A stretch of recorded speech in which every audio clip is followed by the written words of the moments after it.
संगीत धीमे कीजिए, चलिए सब गा लें। ये बड़ी कीमती पंक्तियां हैं। हिम्मत ना हारिए और प्रभु ना बिसारिए, याद कर लो। हिम्मत ना हारिए, प्रभु ना बिसारिए, हंसते मुस्कुराते हुए जिंदगी। मुस्कुराना आता है? एक बार मुस्कुराओ तो। हम भारत के लोग मुस्कुराने में बड़े कंजूस हैं, बड़े कंजूस हैं। जैसे कब्जी होती है ना, वैसे मुस्कुराने की कब्जी है। जब तक कोई चुटकुला बुटकला ना आए, लोग यूं बैठे रहते हैं, यूं लटक कर, यूं जिंदगी। अरे भाई, बहुत हंसते खिलते मुस्कुराते हुए अपनी जिंदगी जियो, क्योंकि स्टूडियो में जब भी जाते हो तो फोटोग्राफर क्या कहता है? Smile please. इसलिए कहता है क्योंकि तुम्हारा सुंदर चेहरा देखना चाहते हो तो फोटो में मुस्कुराते नजर आओ। और अगर मुस्कुराते नजर आए तो एक बार क्या हुआ, बंबई का शादीशुदा नया नया जोड़ा आगरा गया ताजमहल घूमने के लिए। ताजमहल देखने के लिए मुंबई का नया नया शादीशुदा जोड़ा आगरा गया। आगरा में आपको पता है साइकिल वाले रिक्शे होते हैं, पता है आपको? कोई गए आप में से आगरा? कौन कौन गए? हाथ खड़ा करो। अगर आगरा गए हैं तो ताजमहल देखा होगा। और वहां पर साइकिल वाले रिक्शे होते हैं, दो लोग पीछे बैठते हैं, एक आदमी पांव से रिक्शा चलाता है। तो वो पति पत्नी बाहर निकले और बाहर निकलते ही उन्होंने रिक्शे वाले से कहा, भाई ताजमहल चलना, क्या किराया लोगे? उसने कहा फर्स्ट क्लास का 100 रुपया, सेकेंड क्लास का 50 रुपया और थर्ड क्लास का 30 रुपया। वो चौंके, यार ये रिक्शे में? अरे भाई ट्रेन में तो होती है first class, second class, third class, ये रिक्शे में कौन सी? एक ही तो सीट है और इस एक ही सीट में तो फर्स्ट क्लास का 100 रुपया मांग रहा है, सेकंड क्लास का 50 रुपया मांग रहा है और थर्ड क्लास का 30 रुपया मांग रहा है। बात गले नहीं उतर रही है। रिक्शे वाले ने कहा, भाई साहब अलग अलग किराए हैं, आप देख लो, चढ़ना हो तो दोनों ने पूछा, एक बात बताओ यार, फैसिलिटी क्या क्या मिलेगी? फर्स्ट क्लास में क्या फैसिलिटी है, सेकंड में, थर्ड में, तीनों में क्या क्या फैसिलिटी है? रिक्शे वाले ने कहा, फर्स्ट क्लास 100 रुपया लूंगा, पहले रुमाल से सीट को साफ करूंगा, आप दोनों को सम्मानपूर्वक बैठाऊंगा और जो बहुत बढ़िया वाला रास्ता जिसमें एक खड्डा नहीं आता, आपको ले जाकर ताजमहल के सामने सम्मानपूर्वक उतार कर आऊंगा, इसका 100 रुपया। का सेकंड क्लास 50 रुपये में क्या सुविधा?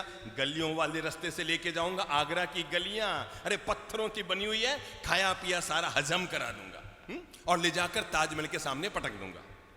का थर्ड क्लास कि मैं आपकी बीबी के साथ बैठूंगा, आप आगे रिक्शा चलाओगे, बोलो किसमें चलना?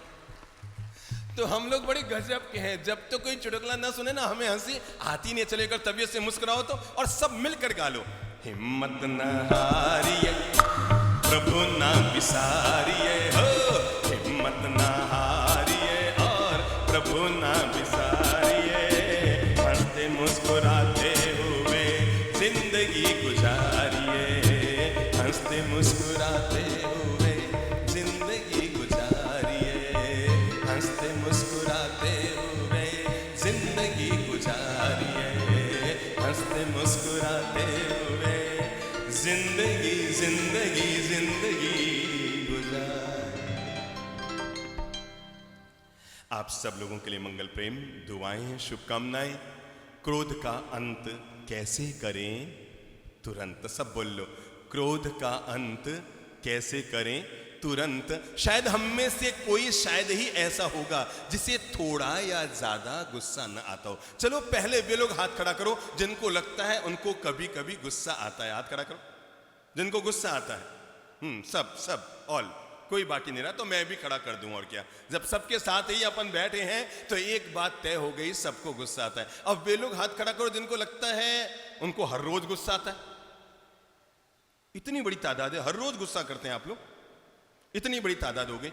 वे लोग हाथ खड़ा करो जिनको लगता है सप्ताह में एक बार तो उनको आ ही जाता है। कौन कौन लोग हैं? और वे लोग कौन है जिनको लगता है कि महीने में एक बार उनको आ जाता है? शाबाश। अब ईमानदारी से वे लोग हाथ खड़ा करो जिनको लगता है हर 2-4 घंटे में एक बार तो गुस्सा आ ही जाता है। कितने लोग?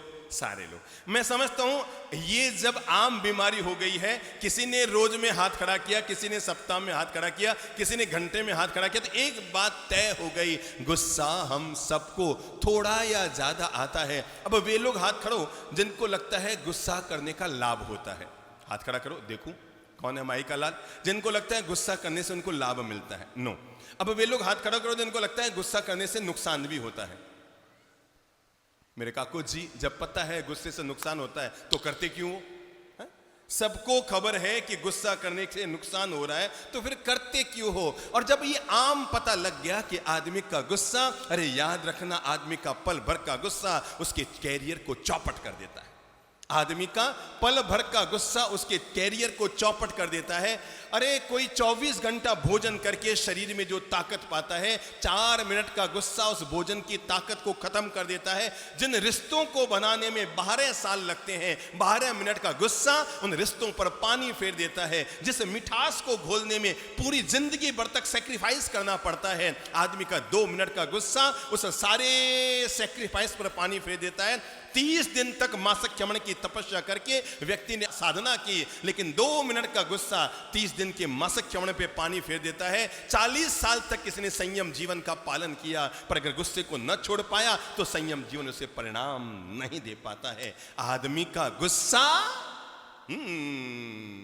अरे हम में से किसी को अभी अगर पेशाब की शंका हो जाए ना, तो हम आधे घंटा रोक लिया करते हैं, पर जब गुस्सा आता है आदमी आउट ऑफ कंट्रोल हो जाता है और वो इस तरह के निर्णय कर बैठता है जो निर्णय उसके लिए नुकसानकारी होते हैं। इस तरह के बात बोल जाता है जिसका भविष्य में उसको पश्चाताप करना पड़ता है। इस तरह के वक्तव्य बोल जाता है जिससे आने वाला कल उसका चौपट हो जाता है। और तो और अपने ही घर में दीवारें और दरारें डालने में आदमी अपने गुस्से के कारण, जब जब हमारी किसी से दूरी हुई, जब जब वैर विरोध की गांठ बंधी, जब जब आपस में तनाव हुआ, जब जब भाई भाई अलग हुए, कहीं ना कहीं किसी न किसी रूप में गुस्से ने हमारे साथ बड़ी भूमिका अदा की। क्रोध का अंत आओ करें तुरंत। और अगर क्रोध का अंत तुरंत करना है तो अपनी बात को आगे बढ़ाने से पहले क्रोध के अंत के लिए 2 छोटे छोटे मंत्र आपको दे रहा हूं और इन्हीं मंत्रों के आधार पर बात को आगे बढ़ा रहा हूं। और पहला मंत्र है, अगर गुस्सा आए तो थोड़ा रुक जाइए। बोल लो, अगर गुस्सा आए तो थोड़ा, एक और सब बोलो, कोई बाकी न रह जाए। माताओं जो सामयिक में बैठी है वो भी बोल लो, क्योंकि सामयिक करने से पहले जरूरी है गुस्से को नियंत्रण करना। और अगर सामयिक करके भी गुस्सा कर लिया तो धूल धानी रात छानी हो जाती है। तो एक बार सब बोल लो, अगर क्रोध को जीतना चाहते हो तो पहला काम, क्रोध आए तो थोड़ा सा रुक जाइए। क्या कहा मैंने?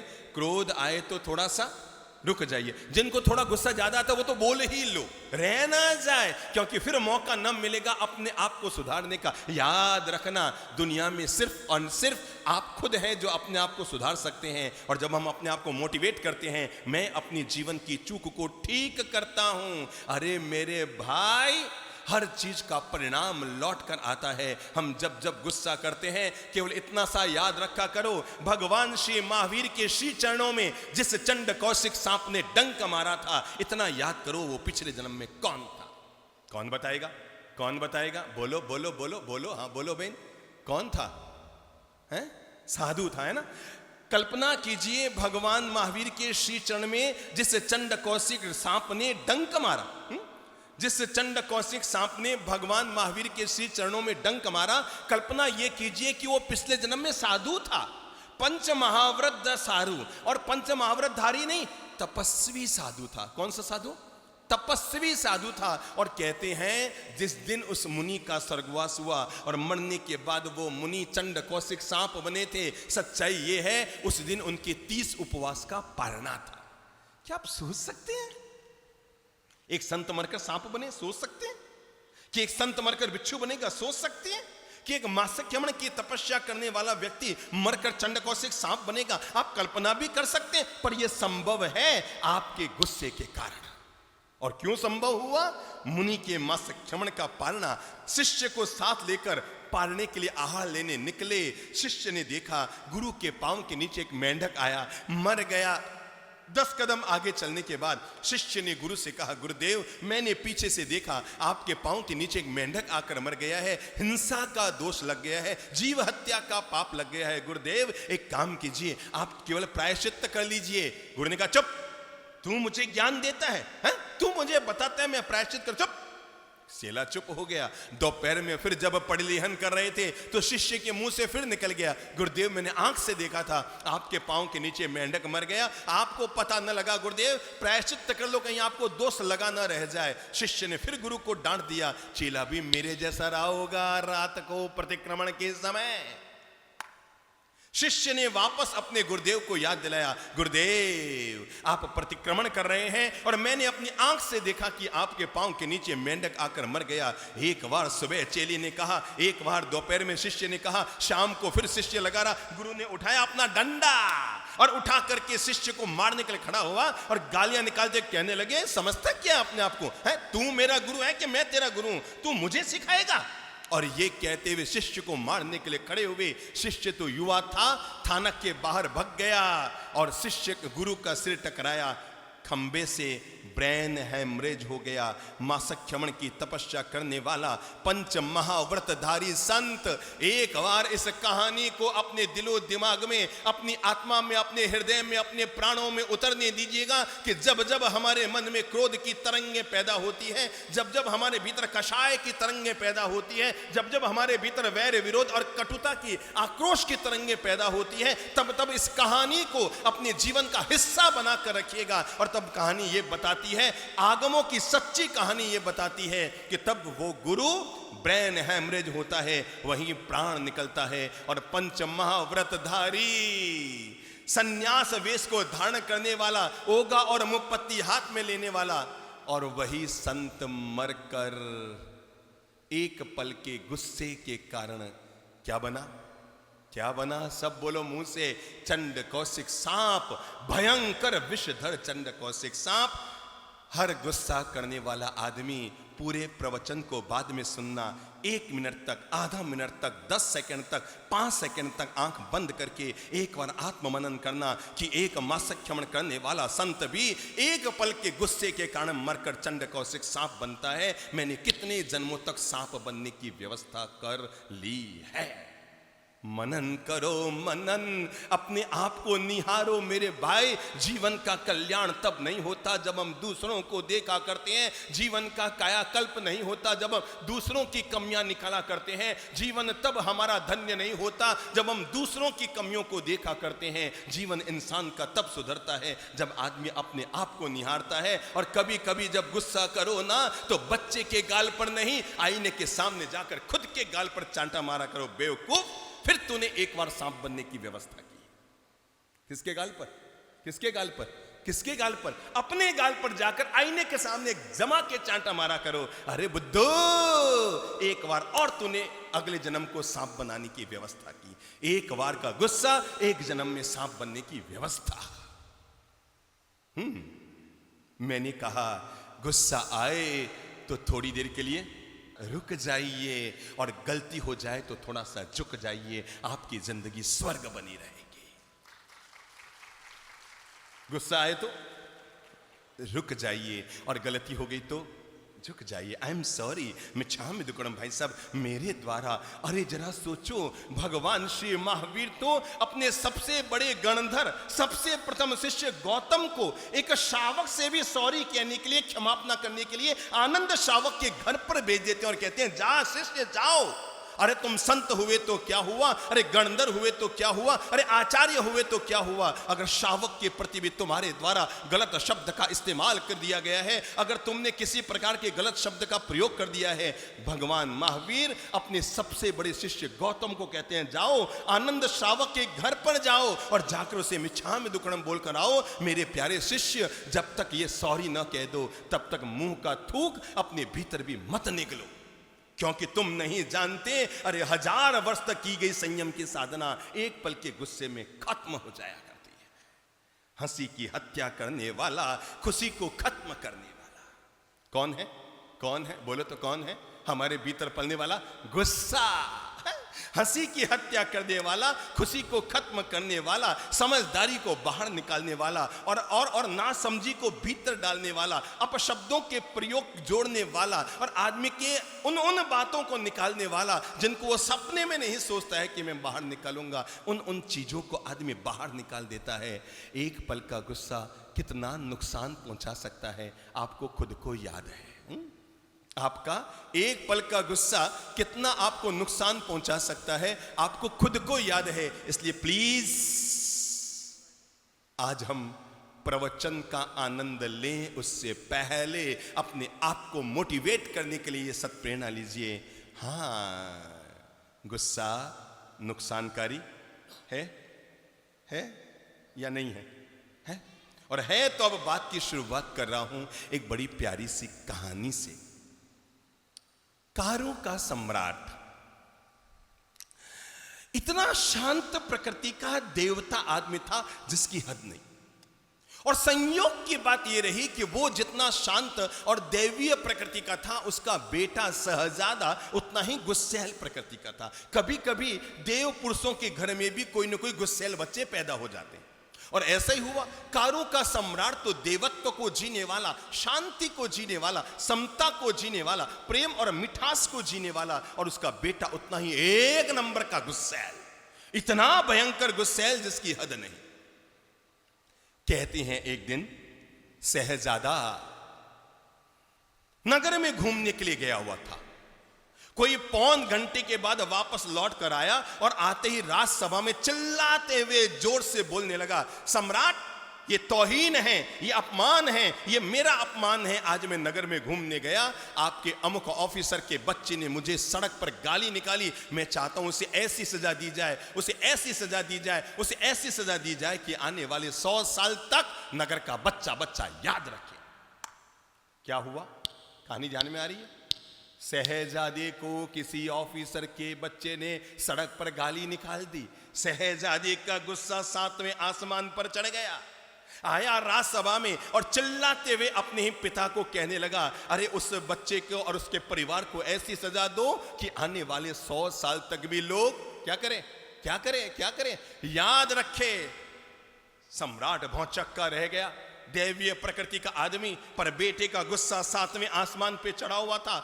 उसने पास में बैठे हुए सभासदों से कहा, भाई सभासदों, मेरे बेटे को, शहजादे को, राजकुमार को अमुक ऑफिसर के बच्चे ने भरे बाजार में गाली निकाली है, तुम ही बताओ उसे क्या सजा दी जाए। मैं इसका कोई निर्णय नहीं करूंगा, न्याय करना है। मैं चाहता हूं तुम सारे सभासद बताओ कि उस बच्चे को और परिवार को क्या सजा दी जाए। एक ने कहा, महाराज उस बच्चे की जबान काट दो। दूसरे ने कहा उसको तेजाब में डाल दो। तीसरे ने कहा उसके बाप को देश निकाला दे दो, उसका बाप भी ऐसा ही है। चौथे ने कहा, महाराज अरे उसको तो फांसी पर लटका दो। पांचवें ने कहा उसके पूरे परिवार को खत्म कर दो। जिसके घर में ऐसे बच्चे हैं उस व्यक्ति को हमारे गांव में रहने का अधिकार नहीं है। सबने अलग अलग सजाएं सुनाई। किसी ने कहा कत्ल कर दो, किसी ने कहा फांसी पर लटका दो, किसी ने कहा तेजाब में डाल दो, किसी ने कहा देश निकाला दे दो, किसी ने कहा जबान काट दो। कारों का बादशाह निर्णय नहीं कर पा रहा था। पास में बैठे उसने अपने शहजादे को कहा, बोल बेटा, सभासदों की तूने बातें सुन ली। एक कहता है जबान काटो, एक कहता है देश निकाला दो, एक कहता है तेजाब में डालो, एक कहता है फांसी में लटकाओ। तू बोल कि क्या सजा दी जाए। जो तू कहेगा वही सजा मैं दूंगा। तू बोल, तुझे गाली निकालने वाले ऑफिसर के बच्चे को क्या सजा दी जाए। उसने कहा, महाराज मैं नहीं बताऊंगा, पर ऐसी सजा दी जाए कि आने वाले 100 साल तक पूरे शहर का बच्चा बच्चा याद रखे। कारों का वो सम्राट, वो देवता आदमी खड़ा हो गया, राज सिंहासन से खड़ा हो गया, सभासदों को और अपने बेटे शहजादे को उद्बोधन संबोधन करते हुए कहने लगा, मेरे प्यारे बेटे, अगर तुमने उसकी जबान काटी, मैं अभी आदेश देता हूं उस बच्चे की जबान काटने का, पर 5 साल में लोग भूल जाएंगे। तू चाहता ना 100 साल तक लोग याद रखे कि कारों के बादशाह के बेटे को गाली निकालने की क्या सजा होती है। और अगर तो उसकी जबान काटी ना तो लोग 5 साल में भूल जाएंगे। और मेरे प्यारे बेटे, अगर उसको फांसी पे लटकाया तो लोग 10 साल में भूल जाएंगे।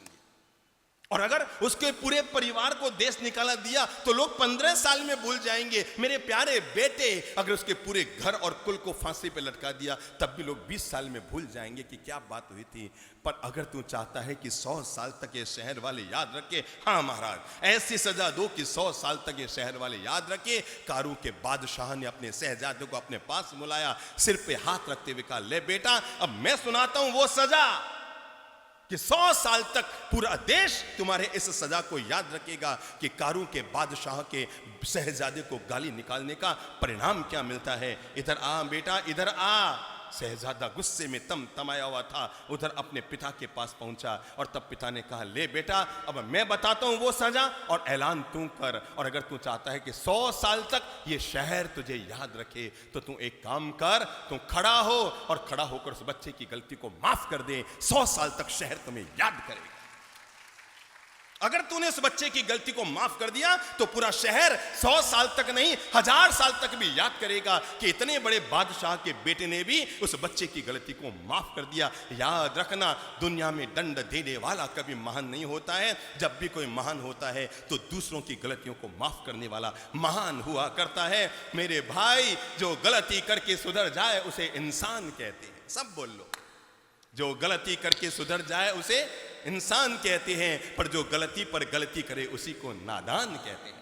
जो गलती करके सुधर जाए उसको इंसान कहते हैं, पर जो गलती पर गलती करे उसे नादान कहते हैं। जो उससे भी ज्यादा गलतियां करे उसे शैतान कहते हैं। जो गलती करके सुधर जाए उसे इंसान कहते हैं, जो उससे भी ज्यादा गलतियां करे उसे नादान कहते हैं, जो उससे भी ज्यादा गलतियां करे उसे शैतान कहते हैं, और जो उससे भी ज्यादा गलतियां करे उसी को पाकिस्तान कहते हैं। पर मेरे भाई, जीवन भर हमारी इस पंक्ति को याद रखना, गलती करके सुधर जाए उसे इंसान कहते हैं, गलती पर गलती करे उसे नादान कहते हैं, जो उससे भी ज्यादा गलतियां करे उसे शैतान कहते हैं, जो उससे भी ज्यादा गलतियां करे उसे पाकिस्तान कहते हैं, जो उसकी गलती को भी माफ कर दे उसी को शेरे दिल हिंदुस्तान कहते हैं। पाकिस्तान का काम आग लगाना हो सकता है, पर हमारे हिंदुस्तान की संस्कृति आग लगाने की नहीं, बाग लगाने की है। आओ हम अपने घर में, अपने परिवार में, अपने समाज में, अपनी संस्कृति में, अपने परिवार में कभी भी आग लगाने की भूमिका अदा नहीं करेंगे, चिंगारी सुलगाने की व्यवस्था नहीं करेंगे। याद रखो, हम जब भी कोई अपने द्वारा कदम उठाएंगे तो ऐसे कदम उठाएंगे जिससे आग न लगे, जब भी लगे तो बोलो बोलो बोलो बोलो बोलो बाग लगाने की कोशिश करें। इसीलिए बात की शुरुआत की, गलती हो तो अब तो बोल दो, गलती हो तो झुक जाइए, और गुस्सा आए तो थोड़ा सा रुक जाए। आओ अब हम 3 बातें समझते हैं। नंबर 1, गुस्सा क्यों आता है। नंबर 2, गुस्से के परिणाम क्या होते हैं। और नंबर 3, इसको कैसे जीता जा सकता है। पहली बात, गुस्सा इंसान को तब आता है जब इंसान की किसी न किसी दिल की भावना को चोट लगती है, जब इंसान के ईगो को चोट लगती है, जब उसके अहंकार को चोट लगती है, जब उसकी अपेक्षाएं उपेक्षित होती है। मैंने कहा ऐसा नहीं हुआ तो आदमी को गुस्सा आना शुरू हो जाता है, और तब उसका टेम्परेचर थोड़ा तेज, थोड़ा ज्यादा, थोड़ा कम, इंसान के अपने विवेक के अनुसार उसका टेम्परेचर बढ़ता रहता है। पर एक बात तय है, गुस्सा जब भी आता है विवेक हमारे हाथ से चला जाता है। गुस्सा जब भी आता है हमारा होश हमारे हाथ से चला जाता है। किसी की नौकरी छूट जाती है, किसी का कैरियर चौपट हो जाता है, किसी के रिश्ते बिगड़ जाते हैं, किसी का मिठास घुल जाता है। पति पत्नी के रिश्तों में दरार डालने में सबसे बड़ी भूमिका कोई अदा करता है तो वो है इंसान के भीतर पलने वाला, बोलो बोलो बोलो बोलो, गुस्सा। जब हम इस तरह के शब्दों का इस्तेमाल गुस्से में कर देते हैं, पत्नी की भावनाएं आहत हो जाती है, पति की भावनाओं को चोट लग जाती है, और आदमी सब कुछ सहन कर लेता है, पर अपनी भावनाओं को लगी ही चोट को आदमी सहन नहीं कर पाता, और तनाव और गुस्सा और आग बबूलेपन का माहौल प्रकट होना शुरू हो जाता है। अब मैं दोबारा पूछूं, आप में कौन कौन है जिनको गुस्सा आता है? अब आप खड़ा करो। अब आप में कौन कौन हिम्मत वाले हैं जो खड़े होकर आगे भी आ सकते हैं? देखो, खड़े हो जाओ, कमजोर मत बनो, चलो खड़े हो, फटाफट आ जाओ। अगर आज भी चूक गए आगे आने में और अपने आप को सुधारने में तो जीवन भर के लिए आप चूक खा जाएंगे। हाँ बेटा आगे आ जाओ, ठीक है, कोई बात नहीं, देख लो एक बार खुद को टटोल लो। मुझे पता है ऐसे पूरा पंडाल भी आगे आ जाएगा, सबको गुस्सा आता है थोड़ा न ज्यादा। चलिए भाई साहब, आपका शुभ नाम? हेमंत मेहता। हेमंत मेहता, आपको गुस्सा आता है? हाँ, जरा बताएंगे किस पर आता है सबसे ज्यादा? घर वालों पर। घर वाली पर सबसे ज्यादा गुस्सा आता है। आप शादी इसलिए करके लाए थे कि उन पर गुस्सा करें? हैं? नहीं। मैं जब बच्चा था ना तो मैं देखा करता था लोग शादी करते ना तो यूं हाथ मिलाते, ऐसे आपने शादी में यूं मिलाया था ना हाथ? हाँ। है? मिलाया था? मैंने नहीं मिलाया, मैं तो 10 साल का महाराज बनाऊं, पर मैंने देखा करता था आपने शादी की तो यूं हाथ मिलाया ना। आप जरा मुझे बताएंगे हाथ क्यों मिलाया जाता है? ऐसे हाथ मिलाते हैं ना शादी के समय, मिलाते हैं ना? Yes no? यस। तो क्यों मिलाते हैं बताओ? मैं बताऊं? दो पहलवान जब भी अखाड़े में उतरते हैं ना, सबसे पहले हाथ ही मिलाते हैं, आओ अब लड़ाई शुरू करते हैं। मैं रोज सोचा करता था यार, ये शादी के वक्त हाथ क्यों मिलाते हैं ऐसे। अब पता लगा पहलवानों को अखाड़े में उतरना, जंग लड़नी है और अब लड़ाई शुरू करनी है तो सबसे पहले हाथ मिलाते हैं, आओ अब अखाड़े में उतरते हैं। तो आपको घर वालों पर बहुत ज्यादा गुस्सा आता है, क्यों आता है? वो गुस्सा करते तो मेरे को भी आ जाता है। वो गुस्सा करते हैं। अच्छा, दोनों एक ही माजने के हैं, मतलब आपको भी आता है उनको भी आता है। आपकी धर्मपत्नी कौन है? आइए यहाँ। नहीं आए, चलो बच गए। हाँ, उनको दीजिए, बगल वालों को। भाई साहब, आपको गुस्सा क्यों आता है? गुस्सा घर वाली पे आता है। गुस्सा घर वाली पर आता है तो पड़ोस वाली पे थोड़ी करोगे, घर वाली पे करोगे। पड़ोस वाली पे करो तो जूते पड़ जाए। उसका मुंह फुगा ही रहता है दिन भर। उसका मुंह फूला ही रहता है। फुगा फुगा रहता है ऐसा। क्या? फुगा फुगा रहता है ऐसा। फूला हुआ रहता है। फुला हुआ रहता है, कोई भी बात पे हाँ, क्या तो मुंह फुगा ही रहता है, हंसमुख चेहरा नहीं रहता है उसका। हंसमुख चेहरा नहीं रहता है। आप उसको थोड़ा लाड किया करो तो मुस्कुराना शुरू करेगी। आप गुस्सा ही गुस्सा करते हैं, बेचारी क्या मुस्कुराएगी। मतलब आपका गुस्सा भी सहन करे और मुस्कुराए भी, ऐसा नहीं होगा दादाजी। लाड के वो अपनी मनमानी करती है। वो अपनी मनमानी करती है। आप महाराज बन जाओ, आप अपनी मनमानी शुरू कर दो। तो मंजूर है अरे मंजूर है, मतलब इतने पीड़ित हो गए कि मैं तो तैयार हूँ महाराज। चलो एक काम करो, अब आप एक काम किया करो, वो जितना भी मुंह फुलाए आप तो उसके सामने मुस्कुराया करो। याद रखना, मुंह फुलाने की उम्र तब खत्म हो जाती है जब आप सामने वाला मुस्कुराना शुरू कर देता है। आप अपनी ओर से मुस्कुराना शुरू कर दो तो मुंह फुलाने का आयुष्य अपने आप खत्म हो जाएगा। ठीक है ना? तो आज से एक काम करो, पत्नी की गलती को माफ कर दिया करो। इनको दीजिए। गुरुवर प्रणाम। हाँ कल भी मैं आपके व्याख्यान में आया था, 2 प्रश्न मुझे थे, इसलिए आज मैं वापस आया हूँ। ठीक है, ठीक है। बट गुस्से को लेके जैसे आप बोल रहे हैं, as in we work in corporate world, so दिन भर हम ऑफिस में रहते हैं, बॉस की सुननी पड़ती है, क्लाइंट की सुननी पड़ती है, बहुत माथापीची होती है। सो वहाँ पे हम लोग हमारा फ्रस्ट्रेशन निकाल नहीं सकते। ठीक है। सो लिमिटेड टाइम जो मिलता है तो घर आते वो हैं। घर वालों पे, या मतलब उसमें भी फिर हम घरवाली पे। घर वाली पे नहीं, मेरी घरवाली तो बहुत शांत है, बट मेरा फ्रस्ट्रेशन निकलता है बच्चों पे, वाइफ पे, मॉम डैड, हम सहपरिवार रहते हैं। अलग अलग थोड़ी होती है। नहीं, मतलब we stay in a joint family, हम साथ रहते हैं, ठीक है। We are very happy, but at times इतना प्रेशर निकल जाता मैं है। अभी आपको कुछ मंत्र देता हूँ। So how do we control that? Exactly. मुझे कंट्रोल समझ कैसे गया, मैं करना समझ है? गया हम कंट्रोल कैसे करें। मैं अभी आपको कुछ मंत्र देता हूँ। Yeah. ठीक है? आप दिमाग से इतने कंटालित जाते हैं, मानसिक रूप से इतने भारी बनकर आते हैं, वहां गुस्से का एक नियम होता है, आपको पता है? गुस्से का एक नियम होता है, जब भी आता है नीचे वाले पे आता है, ऊपर वाले पे नहीं आता। Exactly. अच्छा एक बात बताओ, एसपी को अगर गुस्सा आएगा तो वो होम मिनिस्टर में निकालेगा कि थानेदार पे निकालेगा? थानेदार पे। और थानेदार को गुस्सा आएगा तो एसपी पे निकालेगा या कांस्टेबल पे, हवलदार पर। और हवलदार को गुस्सा आएगा तो वो थानेदार पे निकालेगा या जनता पर? और जनता को गुस्सा आएगा तो वो थानेदार पे निकालेगी, उसके कांस्टेबल पे निकालेगी, अपनी पत्नी पर? और पत्नी को गुस्सा आएगा तो वो पति पर निकालेगी कि बच्चों पर? और बच्चों को गुस्सा आएगा तो माँ पर निकालेंगे। गुस्से का नियम है, जब भी आता है। एक बार क्या हुआ, हम एक शहर में थे, एक आदमी सड़क से गुजर रहा था और ऊपर मकान नया बन रहा था और मकान से इतना बड़ा पत्थर है, नए मकान में पत्थर लगा हुआ था, खिसक गया, इतना बड़ा पत्थर नीचे आके गिरा बिल्कुल उसके बगल से। बड़ा उससे गुस्सा आया, मकान बना रहा है कि क्या कर रहा है, मेरा सिर फूट जाता, मेरी अभी मौत हो जाती। और पत्थर को हाथ में उठाया और चिल्लाता वो ऊपर चढ़ने लगा, कौन है रे मकान का मालिक, कौन है रे मकान का मालिक, अरे कौन है रे मकान का मालिक, ये कोई तरीका है?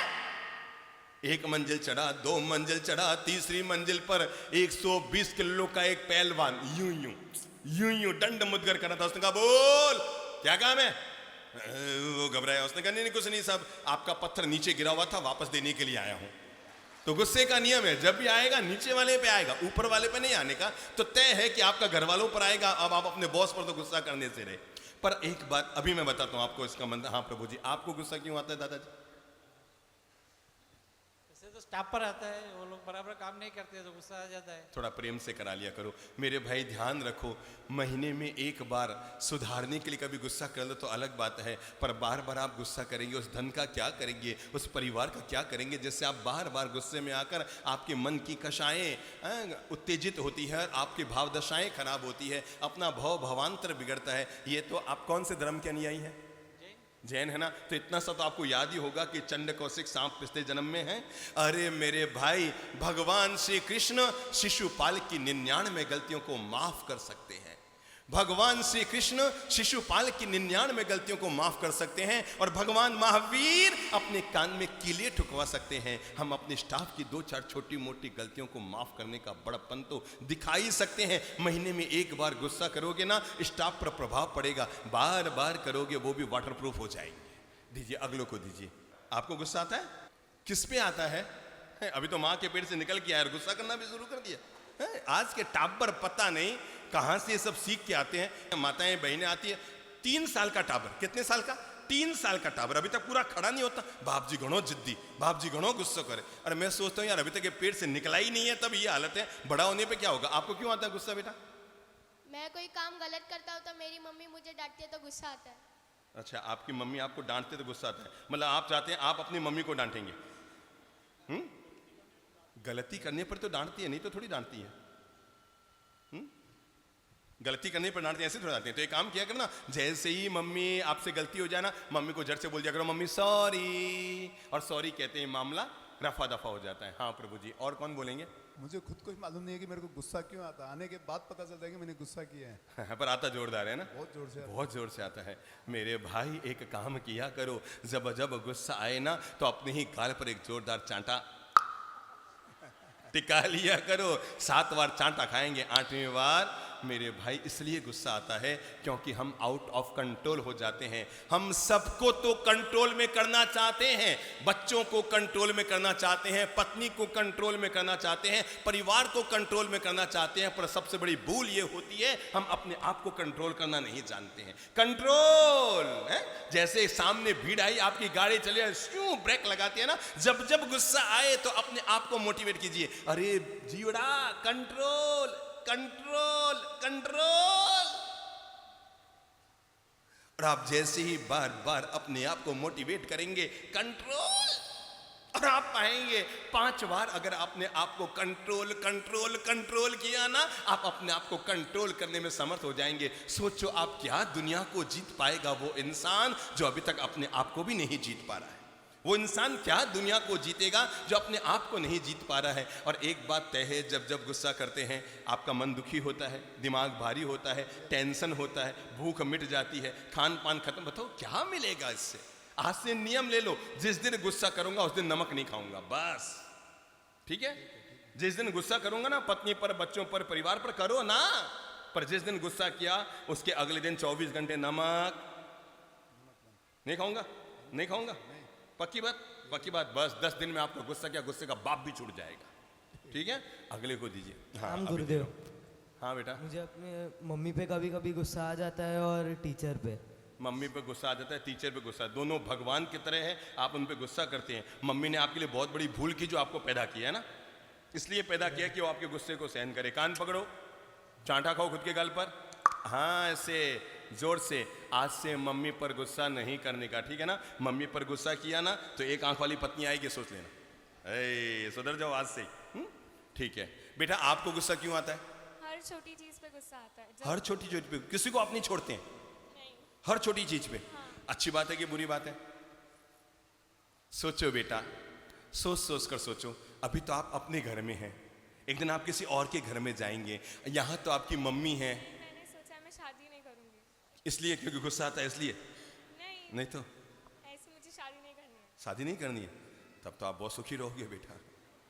भगवान ने आपके जीवन में सुख के दिन ज्यादा लिखे हुए हैं, ठीक है ना? ठीक है, पर शादी न भी करो, पर जिनके साथ रहें अपनी उपस्थिति से वहां के माहौल को स्वर्ग बनाइए। आपके जाने से घर स्वर्ग न हो, आपके घर में आने से आपका घर स्वर्ग बन जाए। शादी हो या ना हो, पर अपने घर में इतने प्रेम से रहो, अपने भाई से, अपनी बहन से, अपनी माँ से। अरे शादी के बाद आप घर से क्या जाए, अगर आप 4 घंटे के लिए घर से बाहर निकले तब भी घर खाली खाली हो जाए, और 7 दिन के लिए आप घूमने के लिए जाए तो माँ की आंखों में आंसू आ जाए कि मेरी बेटी जा रही है, और नहीं तो लगता है कूटा जा रहा है। ठीक है? आज से मन बना लो। मेरे बेटा विश्वास रखना, जो लोग गुस्सा करते हैं ना, एक न एक दिन अपने कैरियर को अपने हाथ से धो देते हैं। जो लोग गुस्सा करते हैं ना, इतिहास की कहानियां क्या, अपनी आंखों के सामने घटित होने वाली घटनाओं को देख लो। जब जब इंसान ने गुस्सा किया है, अपना लाभ कभी नहीं किया, किसी न किसी रूप में नुकसान ही पाया है। और आप भी एहसास करते होंगे ना, आज से मन बनाओ, अपने आप को मोटिवेट करो, अपने आप को प्रेरणा दो। अरे मैं कब तक कमजोर रहूंगी, मैं कब तक इस गुस्से की गुलाम बनी रहूंगी, मैं कब तक अपने आप को इसी तरह बार बार बार बार कषाय में डालती रहूंगी। गुस्सा करना रुई कहा आग के पास जाना है, और एक बात तय है कि आग झुलस ही जाती है। आप में से किसी के पास माचिस की तीली है? कोई हाथ खड़ा करो जिसके जेब में माचिस है।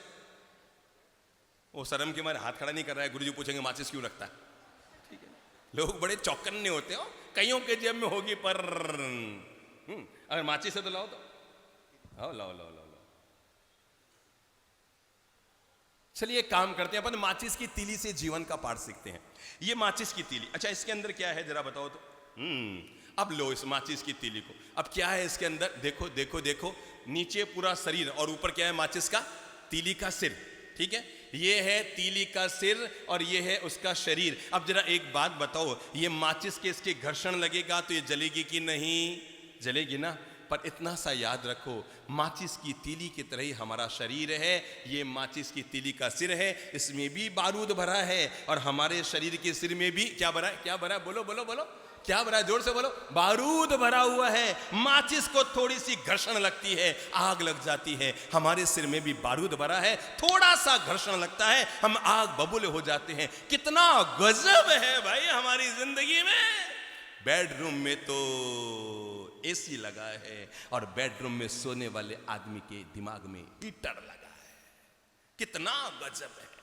बेडरूम में तो एसी लगा है, सुख की जिंदगी न रही, सुकून की जिंदगी न रही, आनंद की जिंदगी न रही, मीठी जिंदगी न रही, क्योंकि रूमों में तो झंडू बाम पहुंच गए, और इधर ऊपर तो एसी लगा है, और दिमाग में क्या लगा है? क्या लगा है? क्या लगा है? हीटर लगा हुआ है। मेरे भाई, अपने आत्म विवेक को जागृत करो, अपने भीतर के विवेक को जागृत करो। आखिर कब तक इसी तरह कमजोर बने रहोगे और कहते रहोगे कि वो जब ऐसा करता है तो मुझे गुस्सा आता है? गुस्सा आने में सामने वाले की कमजोरी कम, आपकी कमजोरी ज्यादा है। बेटा आप बताएंगे बहन जी, आपको गुस्सा क्यों आता है, किस पर आता है?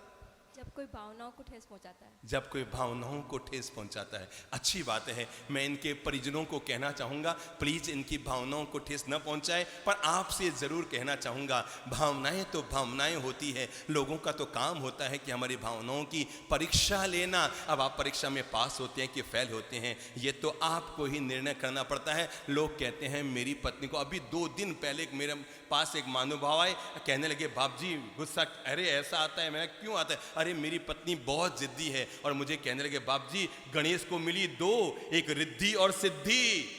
गणेश को मिली 2, एक रिद्धि और सिद्धि, मुझे मिली 1, वो भी निकली 1 नंबर की जिद्दी।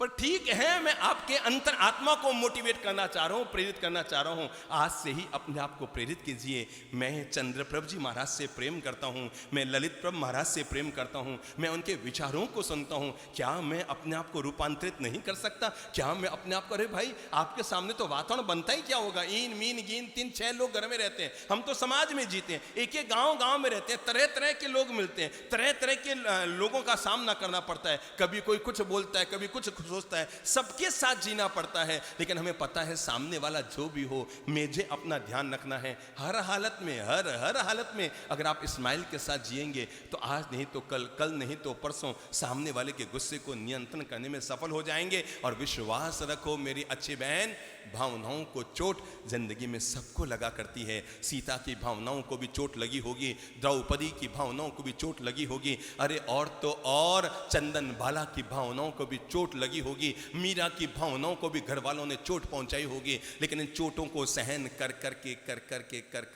करके ही सोना कभी कुंदन बन जाता है। आग से गुजर कर वो खरा तप जाया करता है। मेरी अच्छी बहन, अगर घर में ज्यादा घिस रही हैं तो चिंता मत करो। जो चंदन घिसता है ना, वो भगवान की मूर्ति पर चढ़ता है, और जो अकड़ा हुआ रहता है वो किसी पैसे वाले की लाश को जलाने में काम आता है। बस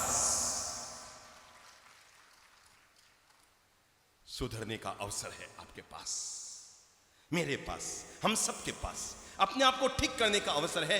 दूसरे लोग कैसे ये खास बात नहीं है, हम खुद कैसे हैं ये हमारे लिए बहुत बड़ी बात है। हाँ प्रभु जी, आपको गुस्सा क्यों आता है? आप तो इतने सुंदर सुंदर गोरे गोरे आदमी हो, गोरे आदमी को भी गुस्सा आता है? एक बार एक चीज को 10 बार बोल देते हैं, समझा देते हैं, उसके बाद भी वो नहीं करता है तो बहुत गुस्सा आता है। ठीक है, अगर एक चीज को 10 बार बोल देते हैं तब भी सामने वाला ना सुधरे, शायद आप 10 बार बोलते नहीं है, 2-4 बार में चला जाते हैं आप भी। लगता नहीं है, इतने दूध के दूल्हे तो आप भी नहीं लग रहे हो मुझे, है कि 10 बार आप बोल जाएं। प्रभु जी आपको क्यों आता है गुस्सा? हमको हमारा गुस्सा सिर्फ हमारे स्टाफ मेंबर्स पे बहुत आता है, और घर में आने के बाद उनको तो हम नहीं बोलते हैं, फिर वो सब गुस्सा अपने घर में निकल जाता है। घर में निकल जाता है? हाँ। ये कोई सुसु है जो घर में आके निकल जाता है? ऐसे क्या करते हो भाई? वो धोले बाल वाले दादाजी, हाँ, आपको क्यों आता है प्रभु जी? प्रणाम प्रभु जी। वो कोई सुनता नहीं है, कुछ अपने जो दिल का है वो नहीं होता है। आप मेरे पास आ जाओ, मैं जीवन भर आपकी सुनूंगा, ठीक है ना? आ जाओ, अभी से आप निर्णय कर लेना, दोपहर में शाम को हमारे पास आ जाना, कभी भी अनसुनी नहीं करेंगे, जो आप बोलेंगा वो हम करेंगे, ठीक है? चलेंगा? चलो सब लोग विराजो। 6 महीने का बच्चा जब पालने में झूलता है, यूं यूं यूं यूं यूं यूं यूं यूं हाथ पांव मारता है, याद करो अपने घर में पोता होता है ना, और वो यूं यूं यूं यूं यूं यूं यूं यूं हाथ पांव मारता है, तो दादी सा कहती है और देखो देखो देखो देखो देखो, इसके गाल बिल्कुल मुझ पर गए, कहती है ना ऐसे। और तब इसकी बुआ कहती है इसके होठ बिल्कुल मुझ पर गए हैं, और तब तब तब चाचा कहते हैं इसकी ठुड्डी बिल्कुल मुझ पर गई है, और तब उसके पापा कहते हैं इसकी आंखें मुझ पर गई हैं, और तब उसकी माँ कहती है और रे छोड़ो सारी बात, इसका पूरा चेहरा मुझ पर गया है। जब बच्चा 6 महीने का होता है तो सब लोग कहते हैं मुझ पर गया है, मुझ पर गया है, मुझ पर गया है, मुझ पर गया है। और जब वही बच्चा 20 साल का होता है, शैतानी करता है, हक्का हुक्का करता है, गाली गलौज करता है, हाथापाई करता है, लोग उपालम देने आते हैं, तो घर वाले सारे इकट्ठे होते हैं और इकट्ठे होकर एक साथ पूछते हैं पता नहीं और आरामी किस पे गया है? अरे क्या गजब है, जब तुम 6 महीने के थे तो सब कह रहे थे ये मुझ पर गया है, मुझ पर गया है, मुझ पर गया है, और सब मिलकर पूछ रहे हैं पता नहीं ये किस पर गया है। मेरे भाई, जिंदगी में ऐसी नौबत मत आने देना जब घर के लोग मिलकर आपके लिए पूछे अरे भाई ये किस पर गया है, किस पर गया है, किस पर गया है। आखिर हम कैसे जीते अपने क्रोध को? गुस्सा आदमी को 3 तरह से आता है। नंबर 1, किसी को सुधारने के लिए। पहले बात, जैसे मां अपने बच्चे पर गुस्सा करती है, गुस्सा पहले चरण में आता है किसी को सुधारने के लिए। इसको कहते हैं मीठा गुस्सा। क्या कहते हैं? मीठा गुस्सा। दूसरे चरण में गुस्सा आता है अपने अहंकार को बताने के लिए। मैंने कहा तूने ऐसा नहीं किया, सही है कि गलत है खास बात नहीं है, पर पति को लगता है मैं कह के गया था ऐसे तू करना और तूने ऐसा नहीं किया। वो कहती है मैंने सोचा इसका ये ठीक नहीं, तूने क्यों सोचा जब मैं कह के गया? तो दूसरा गुस्सा आता है अपने अहंकार को जताने के लिए। किसके लिए? अपने अहंकार को जताने के लिए। इसका नाम होता है बहुत गुस्सा। और एक तीसरा गुस्सा होता है सामने वाले को नीचा दिखाने के लिए। आपका अभी ऊंचा पद है, आपको बदला निकालना है, और आप अपने ऊंचे पद पर बैठकर सामने वाले का तिरस्कार कर रहे हैं, हाका हुका कर रहे हैं, और वो कुछ बोलने में समर्थ नहीं है क्योंकि आपसे बहुत नीचा है। ये जो गुस्सा होता है इसका नाम होता है बेहद गुस्सा। कौन सा गुस्सा? एक होता है मीठा गुस्सा, एक होता है बहुत गुस्सा, एक होता है बेहद गुस्सा। जब आप किसी को सुधारने के लिए गुस्सा नहीं कर रहे हैं, आप सामने वाले को नीचा दिखाने के लिए गुस्सा कर रहे हैं। और गुस्से का ध्यान रखना, ये बड़ा सपरिवार होता है। गुस्सा कभी भी अकेला नहीं आता। जैसे आप कहीं जीवन में जाते हैं तो विद फैमिली जाते हैं ना, ऐसे गुस्सा जब भी आता है विद फैमिली आता है, कभी भी ये अकेला नहीं आता। गुस्सा जब भी आता है तो अपने पिता को भी साथ में लेकर आता है। और गुस्से के पिताजी का नाम है घमंडी राम जी। क्या नाम है बोलो तो? चलो, गुस्से की फैमिली का पूरा इतिहास ले लो अपने दिमाग में। गुस्से के पिताजी का नाम क्या है? बोलो बोलो बोलो। घमंडी राम जी। मैंने बोला और तूने और अकड़ा जाती है। तो गुस्सा किसका बेटा है? घमंडी राम जी का। हाँ, गुस्से की मां भी है, उसका नाम है उपेक्षा। कि जब मुझे कोई नजरअंदाज नेगलेक्ट कर देता है तो मैं सहन नहीं कर पाता और मैं आउट ऑफ कंट्रोल हो जाता हूं और अपनी तरफ से टेढ़ा मेढ़ा उल्टा सीधा अपशब्दों का प्रयोग करना शुरू कर देता हूं। और हाँ, गुस्से की पत्नी का नाम बताऊं? गुस्से की पत्नी का नाम बताऊं? बताऊं? पहले आप अपनी बीवी का नाम बताओ तो मैं गुस्से की पत्नी का नाम बताऊं। गुस्से की पत्नी का नाम है हिंसा बैसा। गुस्सा जब भी आता है ना, कहीं ना कहीं आक्रोश, कहीं ना कहीं वैर विरोध, बोलचाल बंद करना, लंबी दूरी तक के लिए आपस में खिंचाव पैदा करना, अपशब्दों का प्रयोग करना, और कभी कभी हाथापाई तक, कभी कभी पत्थरों तक, कभी कभी लकड़ियों तक उतर जाना। यानी गुस्सा अपना परिणाम पत्नी के रूप में हमेशा हिंसा के रूप में लेके। हाँ, गुस्से के 2 जुड़वा भाई भी है। एक का नाम है वैर और दूसरे का नाम है विरोध। दिमाग में ले लो, नोट कर लो, मोबाइल में डाल लो इस चीज को। गुस्से के दो जुड़वा भाई, क्या नाम है? एक का नाम वैर, दूसरे का नाम विरोध। जब जब हमें गुस्सा आता है, देखो देखो हम में से कई लोग हैं जिन्होंने 20 साल पहले किसी बात को लेकर आपस में बोलचाल गुस्से में आकर बंद की थी, और वो 20 साल से आपकी बोलचाल अभी भी बंद है। मेरे भाई, ये जीवन का नरक बना हुआ है। अपने जीवन के नरक को निकालिए, अपने मन के मैल को हटाइए, अपने भीतर की वैर विरोध की गांठ को खोलिए और अपने मन को हल्का करते हुए संकल्प लीजिए, अरे कल तक जिससे बोलचाल बंद थी, मैं 2 कदम आगे बढ़ाऊंगा और आगे बढ़कर उससे बोलचाल शुरू करने की कोशिश करूंगा, अपने द्वारा 2 कदम आगे बढ़ाऊंगा। वैर विरोध गुस्से के 2 जुड़वा भाई है। और हाँ, गुस्से की एक जवान बेटी भी है, जुड़वा बेटियां, और उनका नाम है, एक का नाम है निंदा और एक का नाम है चुगली। और गुस्से की एक पोती भी है जिसका नाम है थूक फजीती। क्या नाम है? क्या नाम है? अंततः गुस्से में आदमी की क्या होती है? थूक फजीती। मैंने ऐसा क्यों बोला यार, मेरे बाप का क्या जा रहा था, मैं क्यों माथा लगा, अरे मैं भी फोगट में बोलियो, हमारे बाप रो कहीं जावे, फूटा का नाम उन रहा। ये सब बातें पहले सोचते तो कितना अच्छा होगा, ये बात में क्यों सोच रहे हो? गुस्सा शुरू होता है पागलपन से और समाप्त होता है प्रायश्चित से। क्या कहा मैंने? गुस्सा शुरू होता है किससे? पागलपन से, पर गुस्से का समापन होता है हमेशा प्रायश्चित पे। मैं क्यों बोला, मैंने क्यों माथा लगा, अरे मेरे बाप का क्या जा रहा था, मैं क्यों झकाड़ कर रहा था, मुझे क्या मतलब, मैं क्यों माथा फोड़ी कर रहा था। काश ये विकल्प पहले जग जाता तो गुस्से का माहौल ही नहीं बनता। पर गुस्से की कमजोरी है, पहले गुस्सा होता है और उसके बाद अंतर्मन में थूक फजीती की भावनाएं पैदा होती हैं। और गुस्से का जो परिणाम है ना, मैंने यही देखा है, इंसान के मन की दूरियां बढ़नी शुरू हो जाती है। मेरे भाई, एक बात दिमाग में याद कर लेना, अगर आप सही हैं तो आपको गुस्सा करने की जरूरत नहीं है। क्या कहा मैंने? दिमाग में बात नोट कर लेना, अगर आप सही हैं तो आपको गुस्सा करने की जरूरत नहीं है, अगर आप गलत हैं तो आपको गुस्सा करने का अधिकार नहीं। अगर आप सही हैं तो आपको कहीं भी गुस्सा करने की जरूरत नहीं है। मैं सही हूं, मैं अपने आप में जानता हूं, पर अगर आप गलत हैं तो आपको गुस्सा करने का अधिकार नहीं है। आओ, जब हम समझ चुके गुस्सा हमारे लिए नुकसानकारी है, नुकसानकारी है, नुकसानकारी है, तो आओ अब हम इसे जीतने की शुरुआत करते हैं। गुस्से को जीतने का जो सबसे पहला मंत्र मैं आपको दे रहा हूं वो है, अपनी जिंदगी में मुस्कुराने की आदत डाल लो। कौन सी आदत? एक बार अपनी कमर सीधी कीजिए तो और अब एक बार मुस्कुराइए। चलिए अपन 30 सेकंड तक पहले तबीयत से मुस्कुराते हैं। हाँ वो दादाजी आए थे ना जिनको बहुत गुस्सा आ रहा था, दादाजी आगे आओ, तो आपने कहा ना मुझे बहुत गुस्सा आता है, एक बार मुस्कुराते हुए गुस्सा कीजिए। चलिए उधर कीजिए, मुस्कुराइए और मुस्कुराते हुए गुस्सा कीजिए। आएगा मुस्कुराते हुए गुस्सा? आएगा? आएगा? है?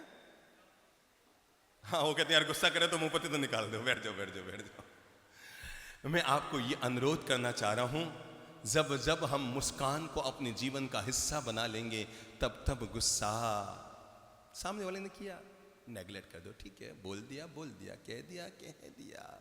समझो गुस्से में आकर आपकी पत्नी ने, आप में कोई है जिसकी पत्नी को गुस्सा आता है? हाथ खड़ा करो तो। केवल 2 लोग हैं जिनकी पत्नी को गुस्सा आता है। ये सब देवियां बैठी है क्या? है?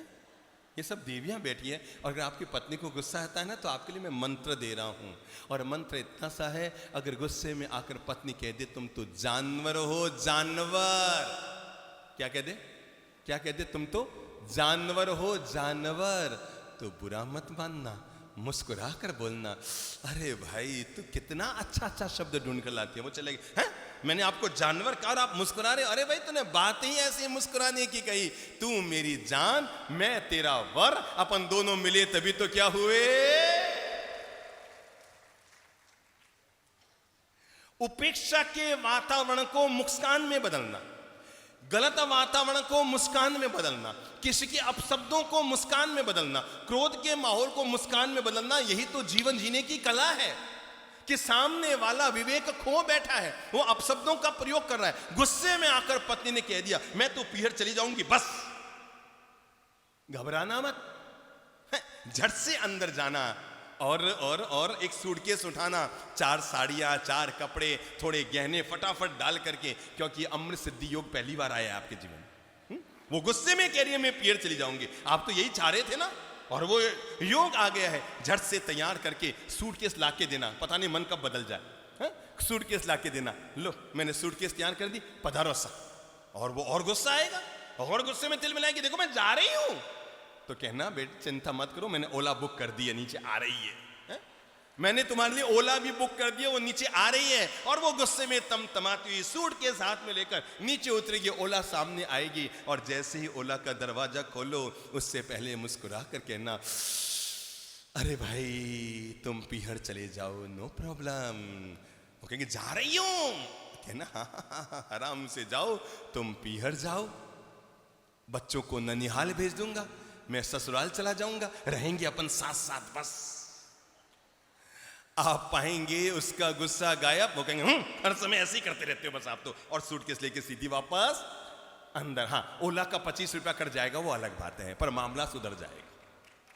मामला जीवन भर के लिए सुधर जाएगा। मैं आपको यही तो कहना चाह रहा हूं, सामने वाले ने अपने द्वारा किसी प्रकार के गलत शब्दों का इस्तेमाल किया, पर आप उसके बीच भी मुस्कान की अवसर तलाशते रहिए। सामने वाला अपशब्द बोल रहा है, तब भी आप शांति धीरजता को बनाकर रखिए। सामायिक इसी का तो नाम है। हम यहां जो सामायिक कर रहे हैं वो तो सामायिक एक प्रक्रिया है, लेकिन बाहर जाने के बाद हमारे सामने विपरीत वातावरण आया।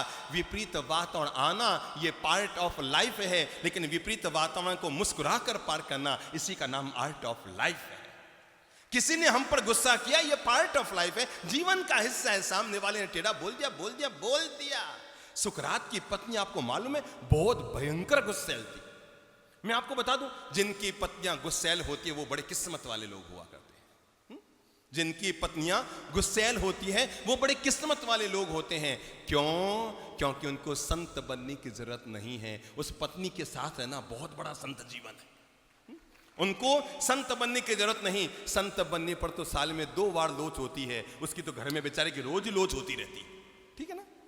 तो सुकरात जी की पत्नी भयंकर गुस्सैल, एक नंबर की गुस्सैल, मतलब इतनी गुस्सैल महिला थी, एक सेकेंड इंतजारी नहीं कर सकती थी। एक दिन महान संत सुकरात यूनान के महान दार्शनिक प्रवचन दे रहे थे, और सामने ऐसे ही लोग बैठे थे, सत्संग कर रहे थे, शास्त्रों को पढ़ा रहे थे।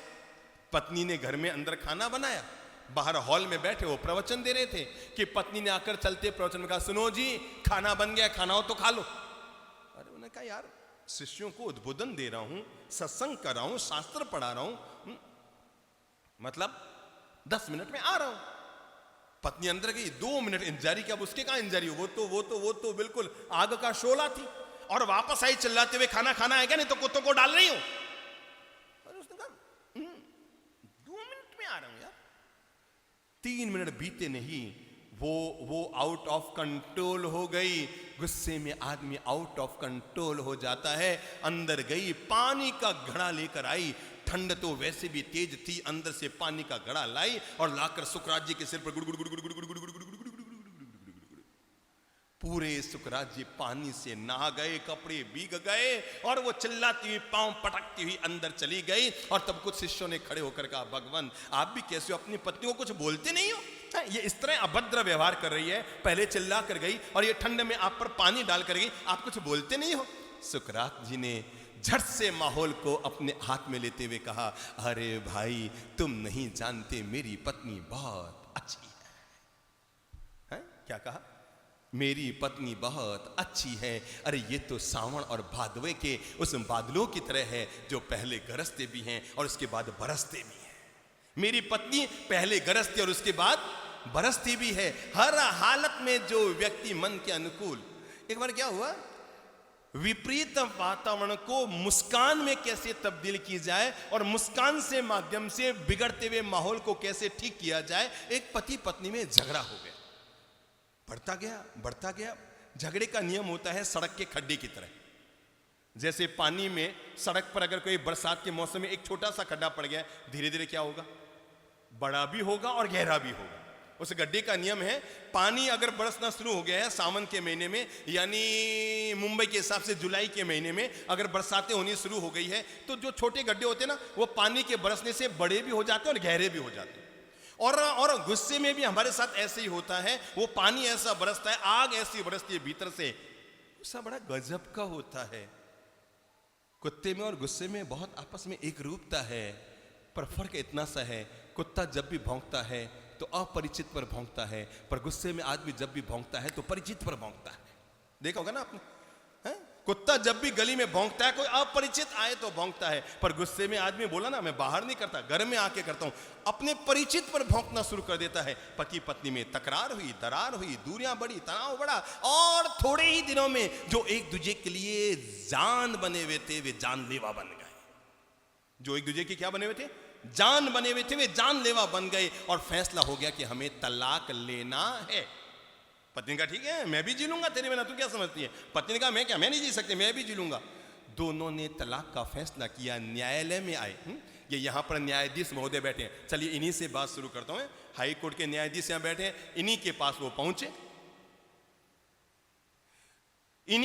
वो पहुंचे और तलाक की अर्जी दी। तो न्यायाधीश जी ने कहा, अरे भाई तुम क्या कर रहे हो? तातेड़ जी ने, न्यायाधीश ने कहा, भाई तुम क्या कर रहे हो यार, इतनी छोटी सी उम्र है और दोनों इतने हैंडसम हो, इतने सुंदर नजर आ रहे हो, इतने अमीर हो, क्यों तलाक ले रहे हो? वापस आपस में सेट कर लो। नहीं नहीं नहीं नहीं नहीं नहीं, हमें तलाक लेना, हम साथ में नहीं रह सकते, हमारा फैसला है। 6 महीने की मोहलत दी गई, पर जब एक बार आदमी का माथा घूम जाता है ना, वो फिर घूमता ही रहता है, घूमते ही रहता है, घूमते ही रहता है, और दिमाग लूज हो जाता है। और परिणाम 6 महीने बाद फिर वापस दोनों पहुंचे, हमें तो तलाक लेना है। न्यायाधीश तातेड़ जी ने कहा, लेना है तो ठीक है भाई, तुम्हारी जैसी मर्जी, आ जाओ। पति ने कहा, जी हम तलाक तो ले रहे हैं, पर हम आपको बता दें हम एक दूसरे को बहुत प्यार करते हैं। क्या कहा? हम तलाक तो ले रहे हैं, पर हम एक दूसरे को बहुत प्यार करते हैं, हम चाहते तो बहुत हैं पर विचार नहीं मिलता है, बस पर चाहते बहुत हैं हम एक दूसरे को। न्यायाधीश ने कहा, यार तुम कैसी बुद्धि के आदमी हो, चाहते भी हो, प्यार भी करते हो, हैं? क्या गजब है, हैं? पाकिस्तान और हिंदुस्तान का वातावरण बना रखा है तो भी कहते हैं कहो ना प्यार है। धूड़ का प्यार है क्या यार? तो पति ने कहा, जी न्यायाधीश तातेड़ जी, मैं अपनी सारी चीजें फाइल में आपके सामने रख चुका हूं, मैं तलाक तो ले रहा हूं, पर मैं अपनी पत्नी को बेहद चाहता हूं, और मैं ये चाहता हूं कि जो भी बंटवारा हो, जो भी चीज है, आधी इसकी आधी मेरी। ठीक है। फार्म हाउस 2 थे, एक पति का एक पत्नी का, कारें 2 थी, एक पति की एक पत्नी की, फ्लैट भी 2 थे, एक पति का एक पत्नी का, ऑफिसें 3 थी, डैड इसके हिस्से, डैड इसके हिस्से, सब चीजों का बंटवारा हो गया। लास्ट में न्यायाधीश तातेड़ जी ने अपना चश्मा उतारा और यूं मुंह लटका कर बैठे रहे 2 मिनट, 4 मिनट, 10 मिनट। पत्नी ने कहा, भाई न्यायाधीश जी हमारा करो ना बंटवारा, यार शादी में इतना वक्त नहीं लगाया, तुम तलाक में इतना वक्त लगा रहे हो, है? शादी में पंडित ने आधे घंटे में मामला निपटा दिया और आप तलाक को भी 2 घंटा ले जा रहे हो। उन्होंने कहा, यार तुम्हारी एक बहुत बड़ी समस्या है, बहुत बड़ी समस्या है। पत्नी ने कहा, क्या समस्या है? कहा, भाई बाकी सब चीजों का तो बंटवारा हो गया, आधा आधा दोनों का हो गया। तेरा पति कहता है आधा आधा सबका होगा, पर दिक्कत आ रही है, तुम लोगों के 3 बच्चे हैं। कितने बच्चे हैं? 3 बच्चे हैं। अब इसका बंटवारा कैसे करूं? डैड इसको दूं, डैड इसको दूं, क्या करूं? तुम लोग तय करो कि इस 3 बच्चों का बंटवारा कैसे करूं, मैं तो 2 मिनट में काम निपटा दूं।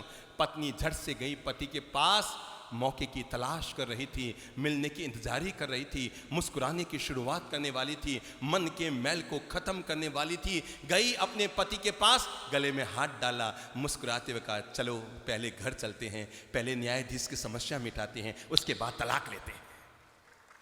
अब आप घर पे जाके सोचना समस्या कैसे मिटेगी।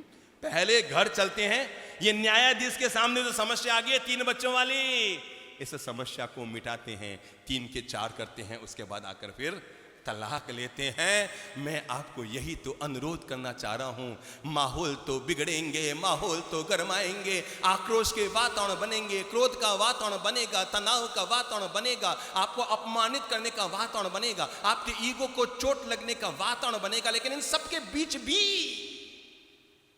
आप अपनी मुस्कान को अगर जीवित रख लेते हैं, समझो अपने जीवन की बाजी जीत ली।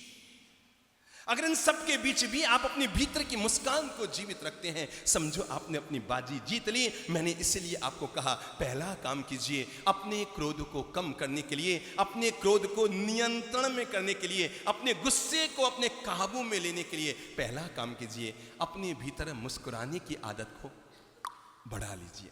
क्या कीजिए? क्या कीजिए? क्या कीजिए? अभी तो आप कभी कोई चुटकुला सुना दे, कभी कोई हंसी की बात आ जाए तो आप मुस्कुराते। मैं कहता हूं अगर आप खाली बैठे ना तब भी किचन में बाद में जाइए। अगर आप बिना मुस्कुराए किचन में गए तो किचकिच करेंगे, बिना मुस्कुराए किचन में गए तो किचकिच करेंगे। किचन में बाद में जाइए, पहले दरवाजे पे खड़े होकर मुस्कान को लेकर अंदर जाइए। अरे और तो और दुकान में भी जाओ ना, पहले मुस्कान को लेकर जाइए। अरे और तो और रात को बेडरूम में जाओ तब भी पहले अरे भगवान के मंदिर में जाओ ना पूजा करने के लिए, तब भी अपनी मनोदशाओं को मुस्कान से भरकर सामायिक करने बैठो, तब भी यूं अकड़ कर, यूं सुस्त होकर, यूं लटक कर नहीं, ताजगी पूर्वक मुस्कान के साथ जिस काम की शुरुआत करते हैं, तय मानकर चलो उस काम की सफलता का 90% हिस्सा तो पहले ही शुरू हो जाता है।